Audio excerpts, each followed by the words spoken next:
and welcome to the Motorsport Coaching Podcast, sponsored by Motivate Training and Management. This is a podcast where we talk to drivers and industry experts to help you maximize your performances on and off the track. Let's get started with today's show.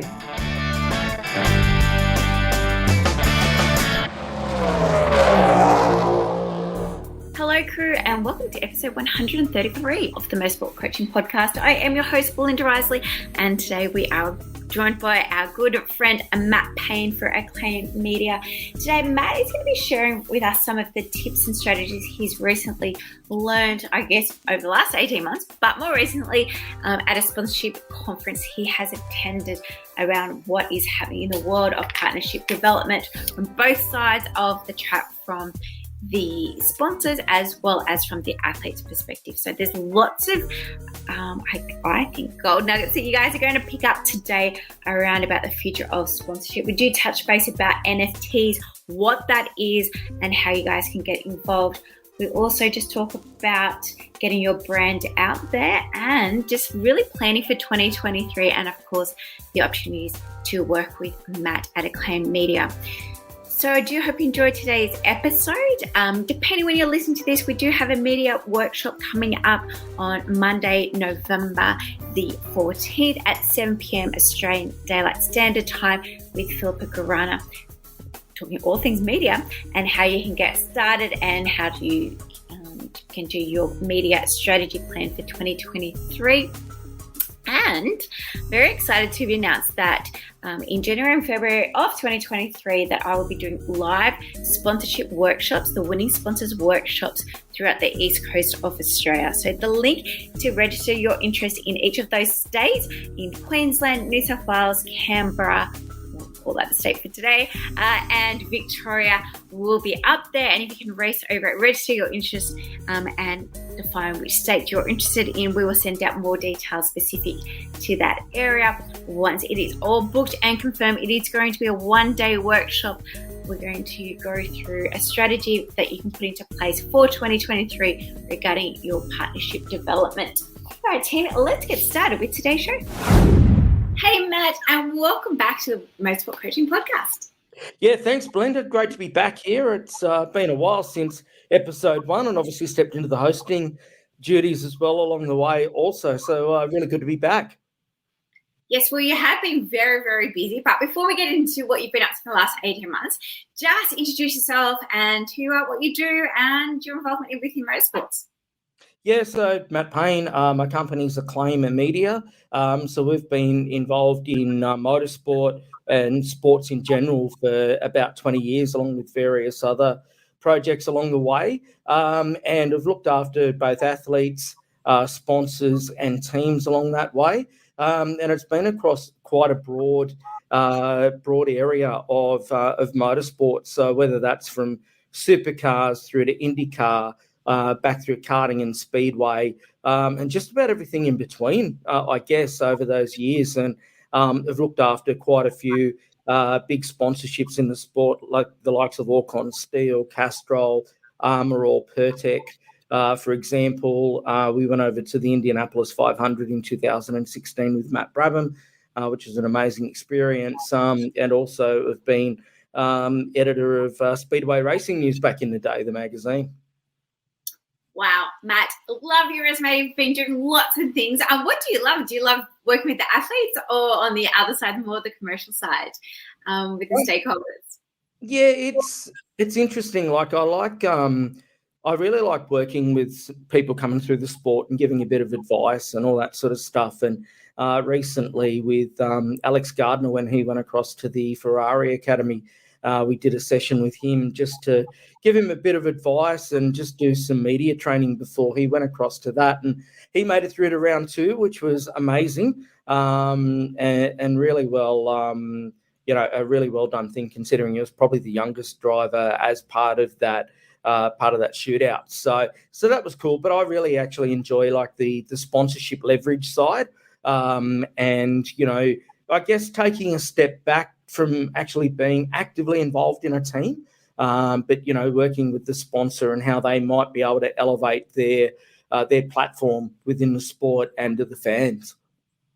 And so the last 18 months, you have not just worked in motorsports, you've kind of pivoted a little bit and grown the business. What have you been up to in the last 18 months? Yeah, so I've been working with a sport newsletter named Sponsorship News. It's Australia's biggest sponsorship subscription-based newsletter with over 2,000 subscribers throughout all sorts of sports. So I've been a freelance journalist there. I mean, COVID, with an events-based business, COVID kind of knocked that on the head. And I've been a friend of the owner of Sponsorship News for many years.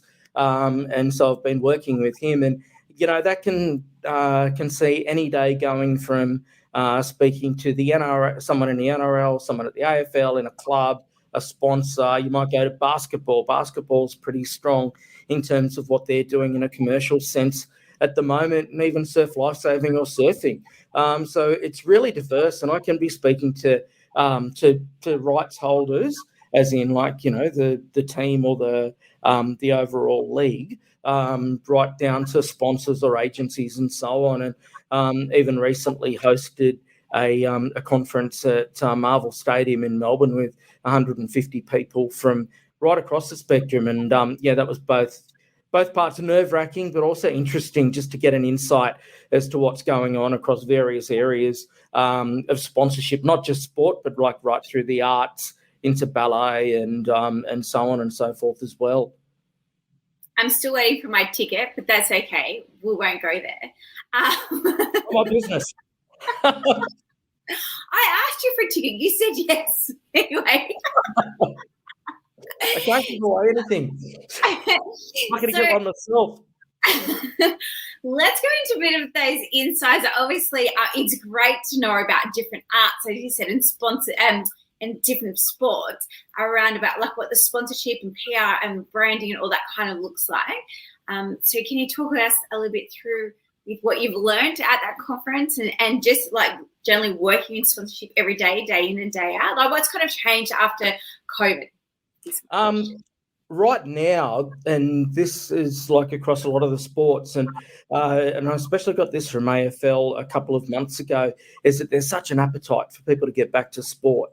The AFL seen it. I mean, if we look at something at the time of recording the last couple of weeks, the ICC T20 World Cup, India's getting, sellout crowds to the MCG, 90 to 100,000 people, which is amazing.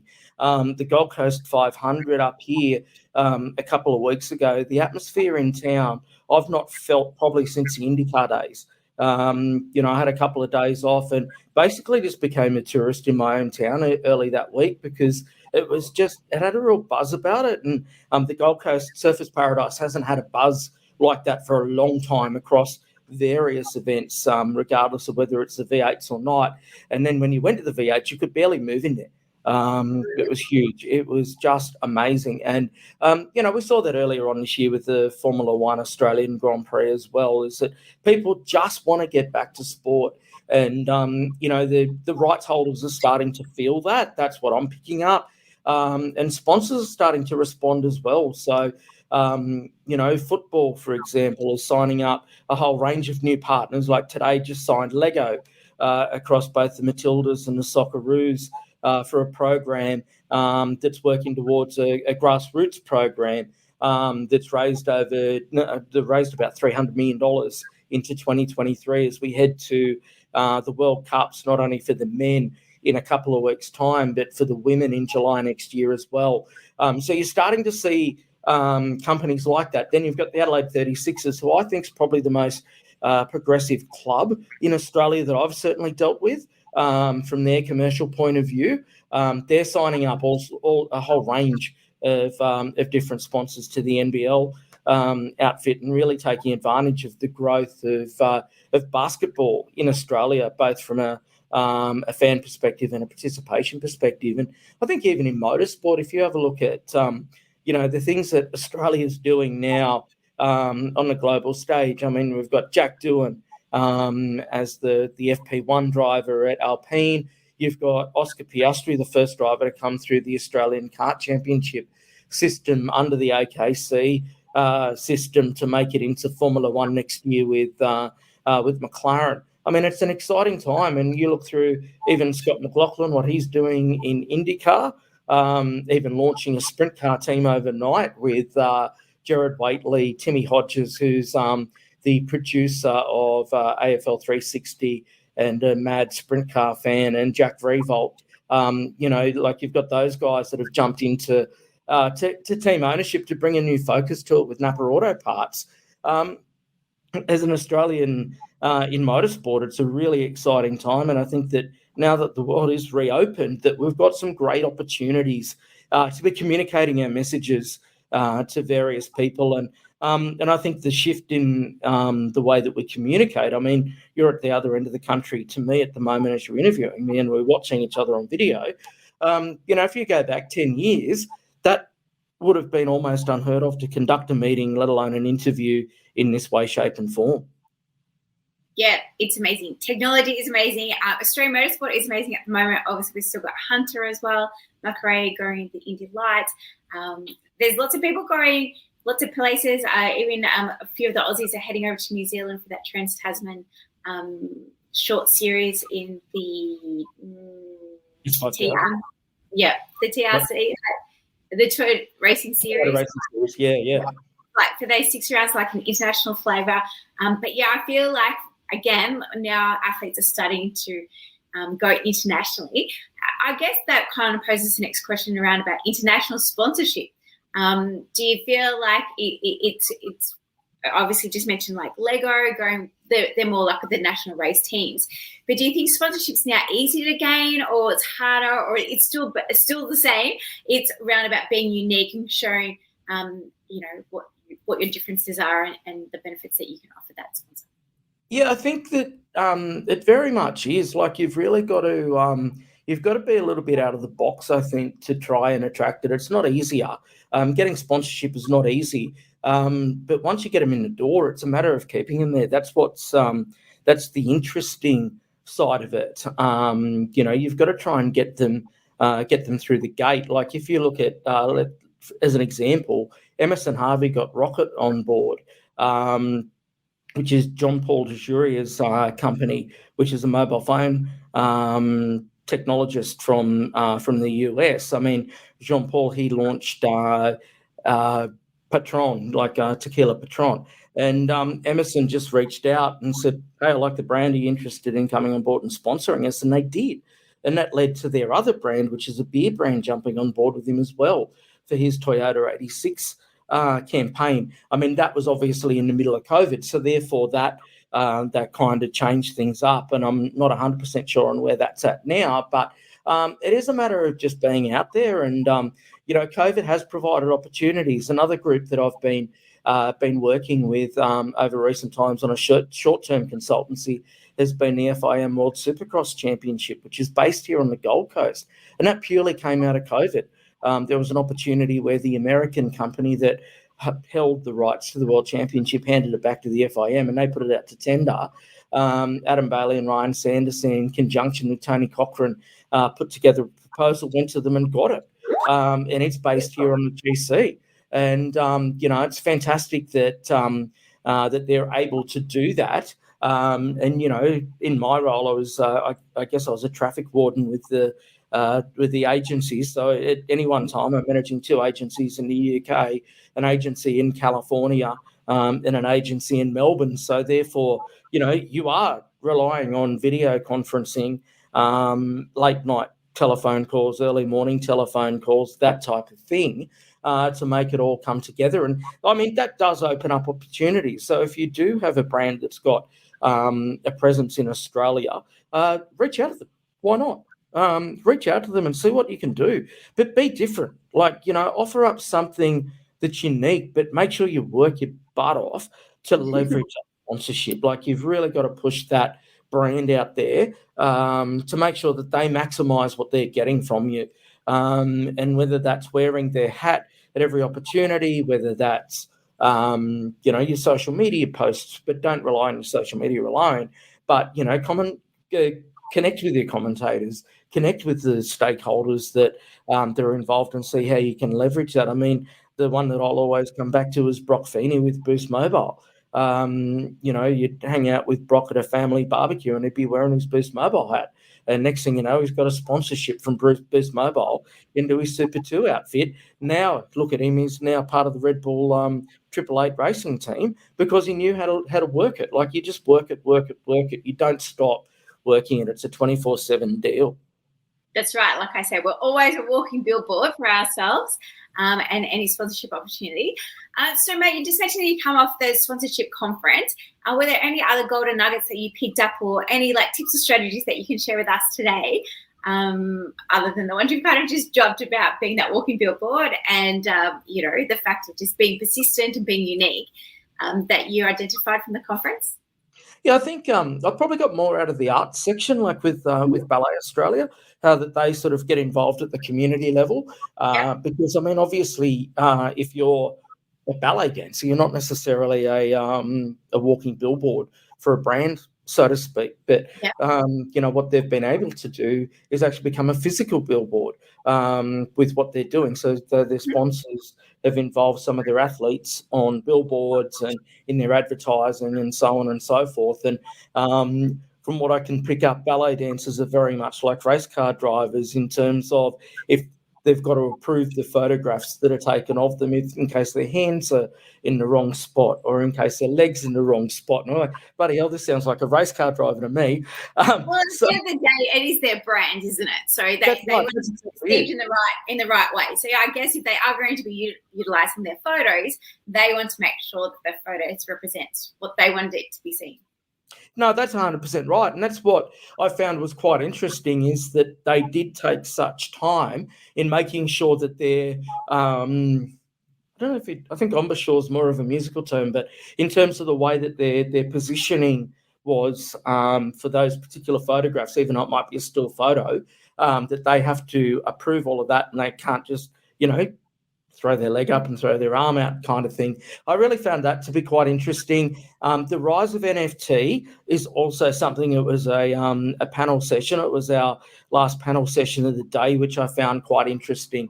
Exactly what's going on in that NFT space. Australian Open did something where each segment of a court was broken up into an NFT, and that's exactly what you bought. And then you could win prizes if a ball landed in a particular spot of the court, and so on. So that I found really interesting. A couple of months ago, I had a really interesting discussion with the AFL's head of NFT, and with their launch, he said, if you go back 5 years, 8 years, the rise of an electronic ticket was not something that people accepted.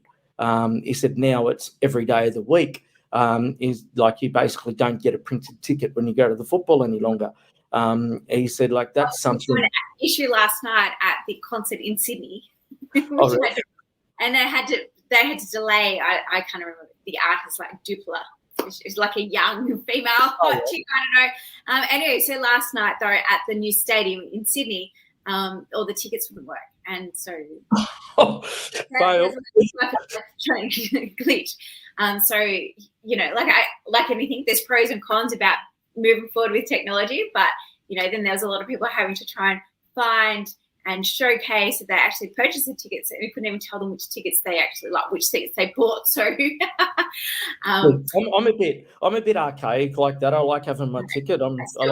The physical. I like printing stuff out. I'm a bit old school like that. That's what they ended up having to still do last night in order to get the at a brand new stadium. So it just goes to show. Yeah. I'm going to put you onto a spot here and go. You just talking an acronym there of NFT. I know what it means, but can you share with our crew what does an NFT mean? Oh, sorry. Yeah, no. NFT is a non-fungible token. So basically, it's an opportunity for you to buy a digital piece, whether it's artwork, whether it's a piece of the tennis court, so on and so forth. But I mean, there's some really famous ones like the ape NFT. They're worth hundreds of thousands to millions of dollars now. That basically it's retained on the blockchain, and then you can on-sell it, and so on. And depending on what it is, you can actually add to your NFT. So therefore, there might be an exclusive range of clothing that comes with it. If you're part of a group, there might be a conference that only NFT holders get access to. So there's ways for brands and athletes to actually create a value add to what is effectively non-fungible. Like fungible is like a pen. It's like a piece of money, like a $20 note. That's fungible. Non-fungible is, well, digital. There is the opportunity for artists and so on to add those exclusive value add pieces. So let's have a look at a go-kart, for example. You might break up your go-kart into 50 different pieces and therefore sell 50 different individual pieces on the blockchain to people, and then therefore they own part of your go-kart.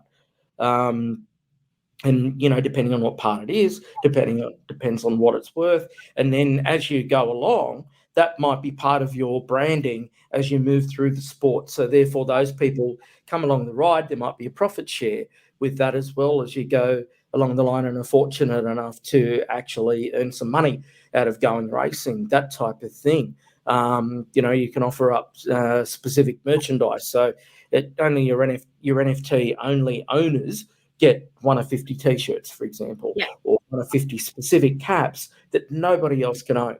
That you keep that all very much in-house, so that therefore you're adding value to those people that have invested in your brand moving forward. And do you think that's the way of the future, or do you think it's kind of like Bitcoin that's going to be successful for about 2 or 3 years and then kind of die off? And again, I don't know how much experience you've got in there, but I'm assuming, I know it's been really big in the world of partnership development for the last 18 months to 2 years. I've got little to no experience in it, but, to me, I think it's still early days. But, if you look at the sports that are getting behind it, the point that I was making before about the AFL with the electronic tickets, the head of NFTs at the AFL believes that NFT will become exactly what the digital ticket is like now in sort of 5 years' time, and they're investing heavily through AFL Mint. Cricket Australia is involved heavily in it as well. But I think that motorsport's got a great opportunity with the amount of components that we've got in motorsport, considering that, the majority of people that are listening to this podcast now are motorsport related. We've got a huge opportunity, from everything from like the pit area, the truck, the race suit, the team uniform, the car itself. We've got endless opportunities that we can offer up. Whereas I guess like your rights holder is fairly limited, like particularly if you look at it, the Australian Open tennis, for example, realistically, they've only really got the court. They've got the court, the net, the seats, and that's about it. They don't have ownership over the athletes. The athletes will manage their own product. But motorsport, definitely has endless opopportunities in this particular space. I didn't expect to be going down the NFT without discussing this. I know, I said I'll put you on the spot, but I guess I think it's right to interrupt. But do you know anybody that in motorsport that's concentrating on that? Do you know an athlete that has? I know Hubata has been doing that, but obviously he's in international, but predominantly in France and Spain. And do you know anyone here that's running with the NFT, or do you know any consultants or anything that's doing NFT? Look, in terms of motorsport, I'm not really aware of too many people in Australia that are doing it. I think the Formula One group, there might be a couple of teams that have kind of are skirting around it and thinking about it. I know some other sports that potentially are going to jump into that space, but it's still pretty early days in the whole area. It's the feedback that we had from the sponsorship conference was that a lot of people, even though it was at the end of a very, very long day, a lot of people got a lot out of the NFT section because no one really knows exactly. No, that's right. It's still very early days, but I think that it's certainly worth having a look at. Gary Vaynerchuk, or Gary V, he talks quite a lot in the Gary V audio experience about NFTs, and it's worthwhile going back probably 12 months in his audio catalog to have a listen to some of the stuff. And that's certainly how I started to understand a little bit more about the space. But, there's certainly opportunities for blockchain companies to jump into the area. And I don't think it'd take much for an entrepreneurial motorsport person to jump on board and certainly start making that part of your merchandise offering, at the top level, whether it's supercars or, one of those major other motorsport events or categories. Well, considering that AFL has appointed somebody to do this role, or was it NRL? But regardless, like the two biggest sports are the motorsports. Yeah, other than motorsports in Australia, I think it's definitely a way to look and see space to what's going to happen in motorsports. To put a bow on that, the interesting part about that is Cricket Australia's NFT expert or person is actually a North American woman. So that's quite interesting. Like an innately Australian brand like cricket, you might expect an American at the Australian Open, for example, but definitely not cricket, which I found was quite interesting. That's for sure. Awesome. So 2023 is fast upon us, Mr. Payne. What are your plans? What's happening for you? What's happening for Acclaim Media? Good question. No, we're certainly working on a few projects at the moment. It was interesting to give a concept. Like I work with Karting Australia and commentate the national series and the major events nationally for with the SP Tours Australian Kart Championship. But aside from a handful of karting events, I haven't actually been to a motorsport event since the 2019 Gold Coast 600. Well, I did walk through the gate at Melbourne.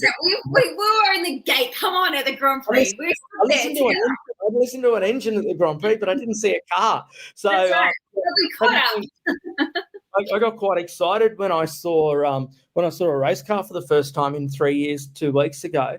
But it was great to be back, to be honest, and I was just concerned as to who might remember me, if anybody, because I hadn't seen anyone in 3 years. So it was quite good to be back in the paddock, and nothing's really changed, but there is some opportunities that are starting to present themselves. I really want to get back into traveling to motorsport and being part of it, whether that's leveraging on behalf of a sponsor, just bringing some different thought processes to it, because I think it's all very same at the moment, to be honest. And there needs to just be some I guess blue sky thinking brought to what people are doing in the sponsorship space.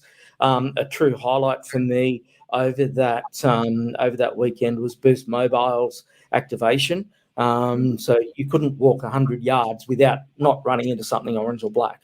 And it was incredible what they did. There were DJs playing all day. There was guys on jet skis flying through the air, handing out product to people on the bridge, and big blow up banners and so on and so forth. And the way that Boost Mobile activated that event was the best activation that I've seen from a naming rights sponsor at the Gold Coast 600 or 500 and many other events. And to be honest, I've actually been involved in a few of the naming rights and the events over those years. So the way that Peter Addett and Jason, Nathan Kazar and the team did that was quite phenomenal. And I think certainly set the benchmark, and it was probably one of the real highlights of the event for me. And certainly I think it can be a blueprint that others can look at. There was a lot more sponsorship activation than I've seen for a long time at a supercars event as well, which was really good to see. So a lot of brands getting back out there into that activation space. And I think it's, from a motorsport point of view, it's good to look at other sports, whether that's, KFC and cricket, and so on and so forth. Like Nerf was another one that I did a case study on during the year, that they had a really big presence in cricket, and turned a corporate suite into a hotel room for a family at the Adelaide Oval kind of thing, as a prize giveaway. So it's a matter of just thinking outside the box, and I think people want events to go to. So people are going to events now, so and they're interested. So if you're in a support category at a V8 event, or you're part of the you're part of like the speed series with TCR and so on. You've got an opportunity to jump on board. Like even Brandjack, like Super Cheap Auto are doing a great job at those speed series events and so on with what they're doing and getting people involved in like taking over a garage so the fans can walk through a garage and actually be at ground level and have a look inside as to what's going on. There's opportunities there to jump on board with all that stuff and do it. It's just a matter of being smart. And I think that from my perspective, if I'm in a support category, I want to jump on board some of that and work out how I can actually stand out from the crowd. And with the unprecedented levels of TV, whether it is one of those speed series events or the sideshow to the supercars, you've got opportunities there. I mean, the classic I remember I did for this very podcast, Luke King.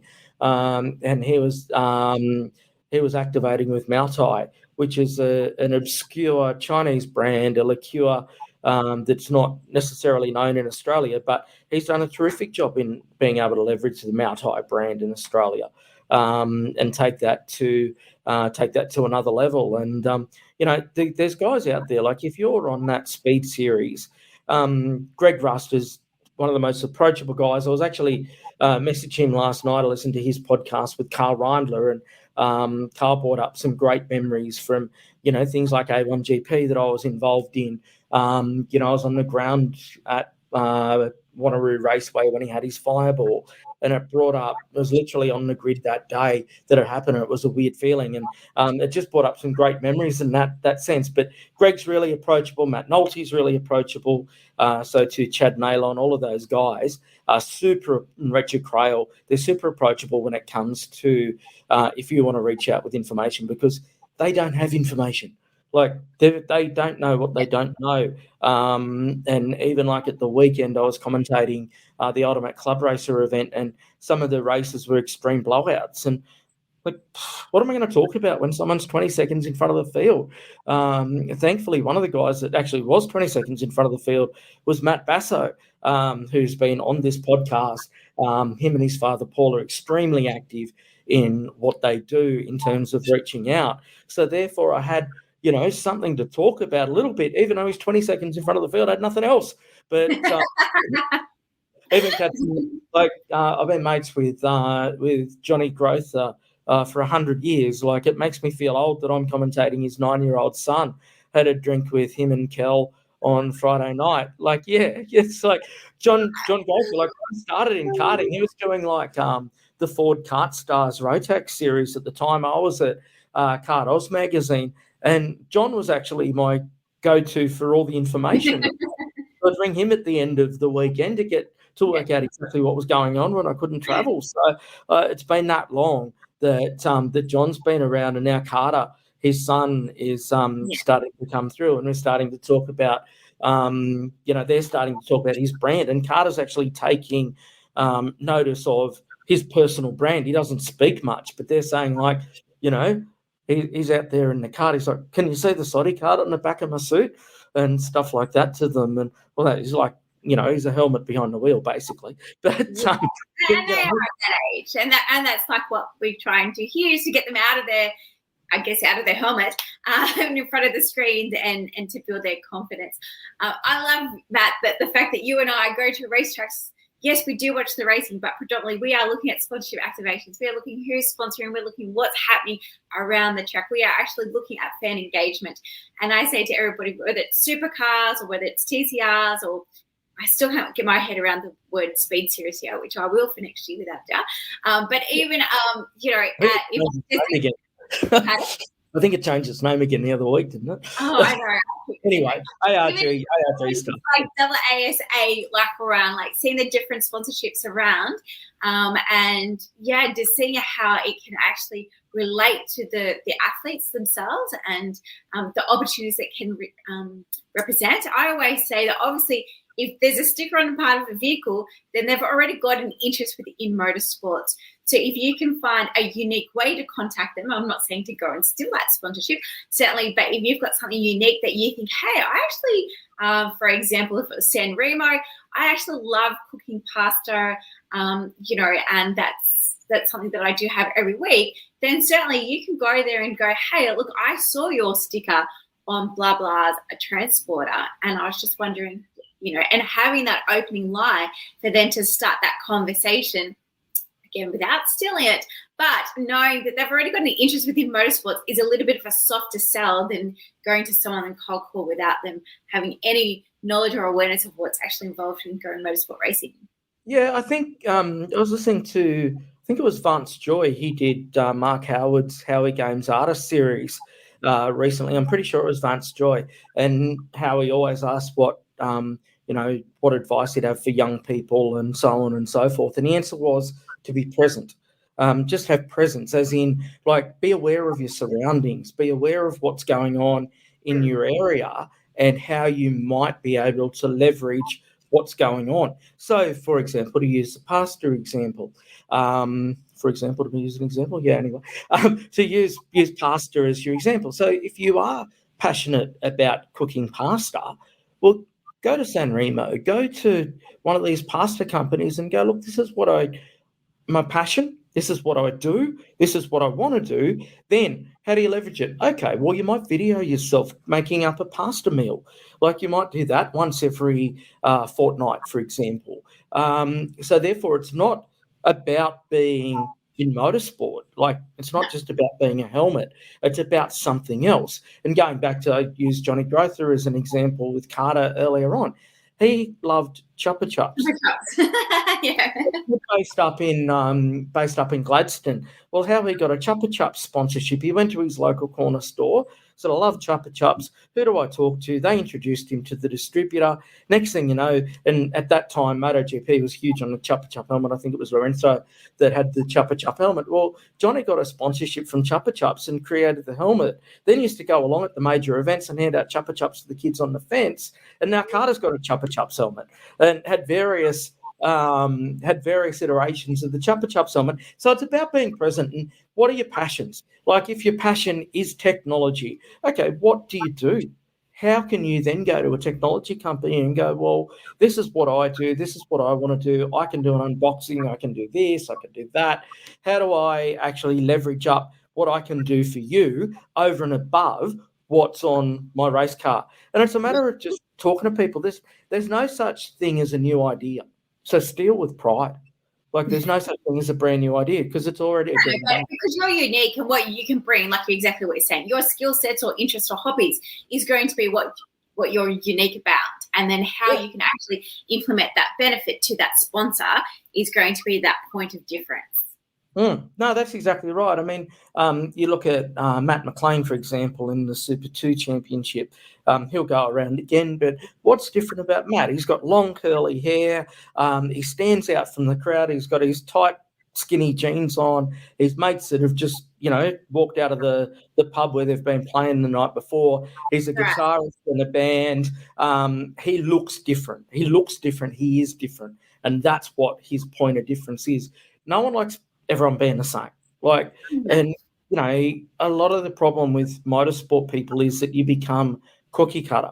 Everyone's the same. So if you have got something that's a little bit different, Matty Basso, we mentioned before, he's got the curly hair going on. He's got over 5 million views on one of his TikTok videos because he's a bit of a TikTok lunatic.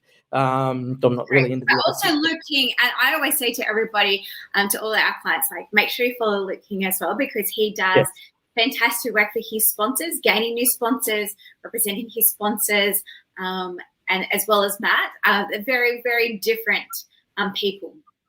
He presents well. So, for example, at Gold Coast 600, Luke had presence because of the way that he presents. Like, it's not about being a supermodel or anything like that, but if you dress well and everything's, presented well, people take notice. People take notice of you if you actually walk around, like me at the moment, but if you walk around looking like you belong there, It's one of the advice, I was speaking to, as I said before, like with Alex Gardner when he went over to the Ferrari shootout. I said, from the time that you walk out of your hotel room until the time that you walk back in, you're a Formula One driver. If you want to be noticed, you do not get involved in the rubbish, because there would have been plenty of other drivers at that shootout that would have tried to influence Alex in the way that he went about it. I said, you do not buy into that. You communicate with the media people, you communicate with the engineer, you communicate with those people on a one-to-one level, and that's what you have to do. You have to be in that mind space the whole time. Like, you've got to be in that headspace literally from the time that that you walk off the plane to an event that you're going to. You're ready to go. You're ready for action. And you don't get involved because, I see a lot of kids at a go-kart track or whatever, and I look at them and I'm like, I'm not going to back you. If I'm a sponsor or if I'm acting on behalf of a sponsor and they come to me and said, how about Joe Bloggs? I'm going to go, no, he's not the right fit for your brand. But if you are presented well, and that comes down to your T-shirt, that comes down to your race suit, it comes down to everything. Like, if you're walking around and you've got an oily race suit on, you've got an oily race shirt on, not even going to touch it. Like, would not even mention you into the conversation because you just don't get it. And, you've got other guys that as soon as they're finished racing, they get out of the race suit, they're in a cleanly pressed T-shirt or cleanly pressed shirt and so on. And they're the ones that stand out. And you don't know who's walking around that paddock. You don't know the money that's walking around that paddock. You don't know what they're looking for or who they're looking for. And even like what fans are going to turn up to the event to support you. They may have been one of your $5 million TikTok viewers that have come up to actually watch you. And so everyone that you speak to, like I said previously, is that you are a walking billboard, not to the effect of, hey, sponsor me. But when you're talking to them, being professional, trying to get them involved, making sure that they're following you on somehow on social media or getting their email address to join onto your newsletter and something like that to keep building their brand profile. Yeah, have a QR code on an A-frame out the front of your tent or your garage, and have that linked then to a link tree where they can sign up to like your newsletter, your Facebook, your Instagram, your TikTok, your Snapchat, your whatever. Have all that linked through. Like, there are those opportunities like Linktree now that you can have one link and it has all of your separate links out. And speaking of opportunities that present themselves, there was a US drag racer, I think his name was Scotty Cannon, who one day was looking after this young kid. Like, he was at the pit area, put this young kid into the car, had a chance to talk to the old man, signed an autograph on the poster, The old man was actually an executive at Oakley. Next thing you know, he's got a major sponsorship from Oakley because he looked after the kid. And that's 100% what you've got to do. You just don't know who is walking past at any one time. And even though you might think you're in the back of nowhere at a go-kart track, again, you don't know who's walking around. Like, some of the people that I've seen walking around, some of the money that I know that's walking around those go-kart tracks and so on and so forth, they're always potentially looking for someone or something to actually get involved in. And, you just don't know. So it's a matter of just, as we say, have your presence and presence of mind to always be in that mind frame that there might be an opportunity that presents itself. It's like, for example, like with World Supercross, I mentioned that I'd been working with those guys before. I went for a meeting about sponsorship news to meet the commercial team and learn what their sponsorships were doing. Less than a week later, I'm sitting at a desk, and a week after that, the whole team's on a plane to Cardiff in Wales for the first event. And that's how that came about. It was literally an opportunity. I sat down and, what's going on? I've got a few gaps. Just say you've got a few gaps. We've got a few gaps here, so why don't you come and fill them? So that's one of those things that you've just got to be ready to go. And as I say to people as well, always make sure that in your kit bag that you've got a good pair of jeans or pants and a button-up shirt, because you never know when you're going to have to go to a meeting. Mm-hmm. You could have go to a meeting on a knife's edge, which happened to me when I moved to Brisbane. I was up to the Gold Coast for a meeting. While I was here, I got a phone call. The next morning, I had a meeting at the airport and ended up taking the second job. So that happened back in 2008, and I haven't left Queensland since. So it's just one.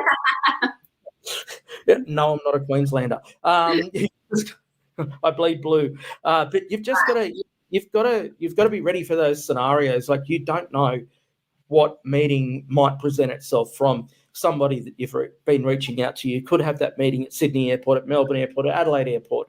You don't know.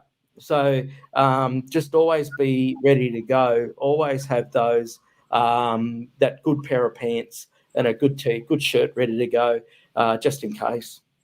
I love that strategy. Thanks, Matt. I haven't had that one before. So if people wanted to work with you in 2023, can they get in contact with you? What kind of services can you offer them? Yeah, so media training, obviously, but certainly traditional PR. So, developing strategy around how we're going to tell your story, who we're going to tell your story to, and then going out there and telling that story. So whether that's through your media, like your speed cafes, for example, your auto actions, motorsport.coms, those type of things with the traditional press release, even your local area media, but then right through to coming up to how do we position you? What is your story? What's your point of difference? And how we then go about pushing that forward, whether that be through coming up with a social media strategy. You might just come to me and have a chat about what you want to try and do, whether we go down the track of doing some video work, whether we just sit around and do interviews like this. We just sit around and have a chat and just generally knock on the door and how we go about it. For example, Alex, we're looking at a few projects with him over the coming weeks on what he's going to do next year, and what he might be able to do. We're looking at working with a couple of teams across various categories next year on what they're doing, or just a general sounding board, getting your profile together and start telling your story, getting it out there. So you can reach out to me via Matt at Acclaim Media, AcclaimMedia.com.au. That's Matt with 2 T's. Or drop me a note through social media and we can start to have that discussion. And certainly if you go to Belinda at Motivate, if you don't have my detail written down there, but then she'll certainly connect us and off we go. We can start to have a chat and then work out exactly what you need, what you want to do, and what your program is. Like, it depending on whether you're coming from karts and moving into circuit racing, or you're already in circuit racing and you want to move forward, or you're in speedway and want to do something different, because I think there's some great opportunities in that speedway and those kind of grassroots level areas to do something a bit different that not many people are doing at the moment. So by all means reach out to us and we'll have a chat about what you're up to and what we can do with you to move forward. Well, thank you, Matt, for all of your knowledge, love, passion, and always that you've shared with us today. Of course, I'll put all those links to Matt's details in the show notes, or otherwise you can head over to motivatetraining.com.au/podcast, and that episode will be there, of course, also on your preferred platform that you're listening to today. So thanks very much, Maddie. Hopefully it won't be another 132 episodes that we have you on. And, of course, we're always welcome whenever you'd like to interview anybody and share it with us over in the Motorsport Coaching Podcast. No, thanks very much. It's great to be back. Go back in the archive. You'll hear me on the other side of the fence as well. Also, the very first podcast, which is a few years ago now. So, go and check that one out. Hopefully I haven't doubled up on too much ground there, but I've tried to be a bit different today and bring some different insights into the way that we go about it, and I trust that everyone's enjoyed. Yeah, and of course there's that interview, I think, with Brock Feeney as well as Luke King, and there's a little mini one with Alex Gunner prior to him going to the Ferrari Driving Academy. So again, Maddie, thanks very much. Take care. Looking forward to working with you and seeing you in 2023. Yeah, hopefully we can see each other face to face for the first time in a while. Take care. Thanks for that. Enjoy the opportunity as always. Thanks, Maddie. Bye. Bye. Well, thanks everyone for listening to this week's show. I really hope you enjoyed that one as much as I did. Now, remember, all the show notes with the links and the specials mentioned in today's show are available over at motivatetraining.com.au. If you haven't already, I'd really appreciate it if you could head to iTunes or Stitcher, type in Motorsport Coaching, subscribe, and leave us a review. Each week, I'll read them out and you'll go into monthly draw to win a fantastic prize. If you have any questions or comments, please email us at motivatetraining.com.au or head over to our Facebook page at Motivate to Tea. Until next time, take care.